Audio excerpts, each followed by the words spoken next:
নমস্কার, আমি মুকুল চন্দ্র বৈরাগ্য, পশ্চিমবঙ্গ নমশূদ্র ওয়েলফেয়ার বোর্ডের চেয়ারম্যান। 2024 লোকসভা নির্বাচনে আমি দক্ষিণ দিনাজপুর জেলার গঙ্গারামপুরে নির্বাচনী জনসংযোগ করছিলাম। একজন মহিলা বললেন যে দেখুন, আমাদের বাড়িতে কোনো পুরুষ লোক নেই, আমরা মাত্র 4 জন মহিলা আছি। মমতা বন্দ্যোপাধ্যায়ের দেওয়া 4800 টাকা আমরা লক্ষ্মীর ভাণ্ডার পাই।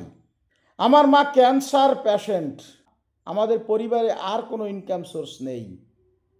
আজকে মমতা বন্দ্যোপাধ্যায় যদি এই লক্ষ্মীর ভাণ্ডার না দিতেন, তাহলে আমার মাকে আমরা এতদিন জীবিত রাখতে পারতাম না।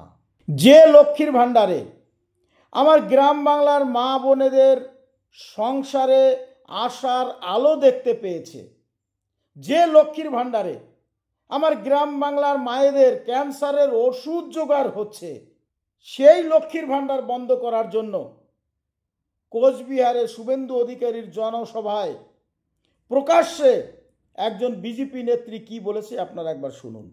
2025-এর মধ্যে পশ্চিমবঙ্গে তৃণমূল সরকার পড়ে যাবে, এই লক্ষ্মীর ভাণ্ডার আর বেশি দিন চলবে না, আগামী 3 মাসের মধ্যে বন্ধ হবে।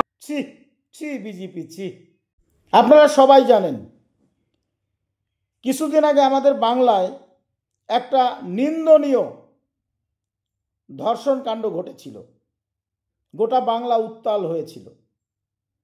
মমতা বন্দ্যোপাধ্যায় এবং অভিষেক বন্দ্যোপাধ্যায়ের নির্দেশে 48 ঘন্টার মধ্যে দোষীকে গ্রেপ্তার করেছিল বাংলার পুলিশ। আর আমাদের বাংলা ভাষাভাষী বিজেপি শাসিত রাজ্য ত্রিপুরায় কতগুলো ধর্ষণের কাণ্ড ঘটেছে যার কোনো বিচার হয়নি। 2023 সালের মে মাসের দ্বিতীয় সপ্তাহে পশ্চিম ত্রিপুরায় একজন কলেজ ছাত্রীকে তুলে নিয়ে গিয়ে গণধর্ষণ করা হয়েছিল, যার কোনো বিচার এখন পর্যন্ত বিজেপি সরকার করতে পারেনি। তার মাত্র কয়েকদিন আগে দক্ষিণ ত্রিপুরাতে একটা নাবালিকা গণধর্ষণ করা হয়েছে। 2023 সালে নাগপুরে বিটেক ইঞ্জিনিয়ারিং পড়ুয়া এক ছাত্রীকে ধারালো অস্ত্র দেখিয়ে ধর্ষণ করা হয়েছিল। ভারতবর্ষের গেরুয়া বসন পরিহিত একমাত্র মুখ্যমন্ত্রী যোগীর রাজ্য উত্তরপ্রদেশে মাত্র 3 বছরের একটা মেয়েকে ধর্ষণ করা হয়েছে। বিজেপি নেতা নেত্রীদের কাছে নিজের মেয়েও সুরক্ষিত নয়।